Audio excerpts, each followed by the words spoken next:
Connexion à la joie, suite avec une maison de poupées en arrière-plan. Parce que les enfants, c'est quand même des masters pour, connecter à leur joie. Donc, hem, dans la dernière vidéo, je parlais du fait que ce qui nous met en joie n'a pas à voir avec des actions, mais à voir, en fait, avec des, émotions qui nous relient à des valeurs profondes, qui sont connectées, en fait, à des postures qu'on veut incarner dans la vie. Du coup, j'ai envie de te donner un petit exemple pour, que tu comprennes, comment en fait derrière la même action, il peut y avoir en fait des postures différentes et je vais te donner, l'exemple du musicien qui est un exemple que je donne souvent en coaching. Imagine un musicien qui aime faire de la musique parce que son kiff en fait, c'est le sentiment de partage et la connexion qui peut avoir lieu derrière le langage universel de la musique. Donc ça, c'est un musicien en fait qui va aimer faire des improvisations, sortir la guitare avec les potes quand il y a un apéro. C'est un musicien qui va aimer faire de la scène et avoir un public qui participe. C'est le genre de musicien qui va inciter son public à chanter avec lui les couplets, les refrains en fait de la chanson. C'est un musicien qui va aimer faire une jam improvisée. C'est un musicien qui va aimer voyager et apprendre différents styles de musique juste pour être en lien avec d'autres personnes et kiffer en fait ces moments de partage et de langage universel de la musique. Je pense que tu as le profil en tête. Peut-être tu connais quelqu'un qui est un musicien de cet ordre-là dans ton entourage, ok?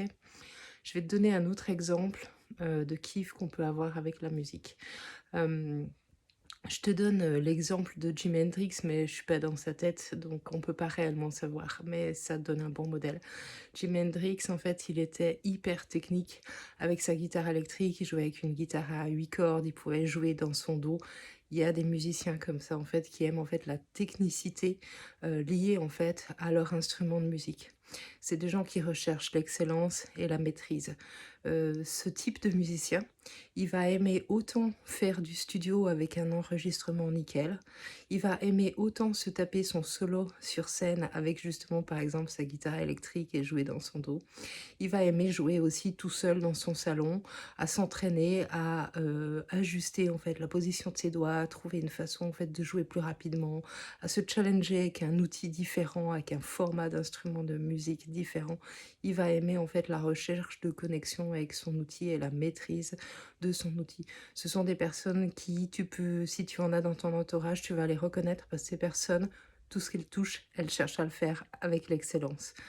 Et moi, j'en ai un en tête, par exemple, ben, c'est quelqu'un, en fait, qui est excellent, en dessin, qui est excellent en musique, qui est excellent en linguistique.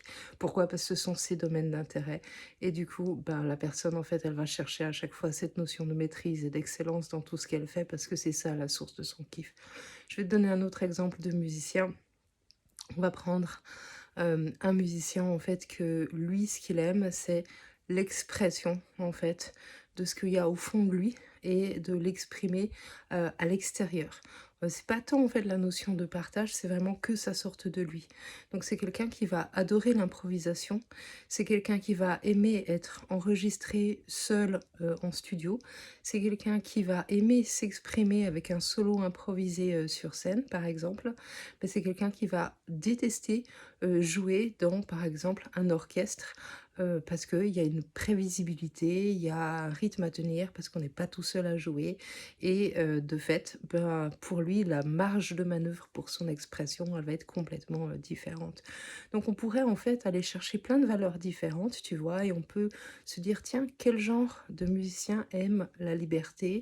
Quel genre de musicien aime l'innovation, quel genre de musicien aime, et puis tu peux aller comme ça en fait à l'infini. Donc tout ça pour dire que derrière le fait d'être musicien, de faire un instrument de musique, il n'y a pas forcément en fait toujours le même kiff pour toutes les mêmes activités. Donc ça, c'est un exemple en fait pour suivre ta joie. Tu peux déjà identifier quelles sont les actions que tu aimes faire. Et pour ça, ben, c'est assez simple, tu vois, c'est les choses que tu fais facilement, qui te rechargent en énergie, que tu vois pas le temps passer quand tu es dedans, que c'est difficile pour toi d'en sortir, tu aimerais bien que ça continue. C'est quand tu dis: «Oh déjà, j'ai pas vu le temps passer». Et donc ça, c'est déjà en fait des activités qui te font toucher des valeurs que tu as envie d'incarner. Et après, à toi de te poser la question, en fait, qu'est-ce que je touche comme type de valeur? Qu'est-ce que je ressens quand j'incarne ça, quand je suis dans cette posture? Ça sera du coup plus facile de voir à quel endroit tu peux le toucher dans ta vie en dehors de ces activités-là. Et si tu veux, on peut continuer à aller plus loin en fait sur la thématique de l'alignement à la joie, comment suivre son kiff, comment suivre sa joie, comment on peut voir à quel endroit ça se reproduit dans nos vies. Je te ferai ça dans une prochaine vidéo. Dis-moi en commentaire si tu as envie qu'on aille plus loin.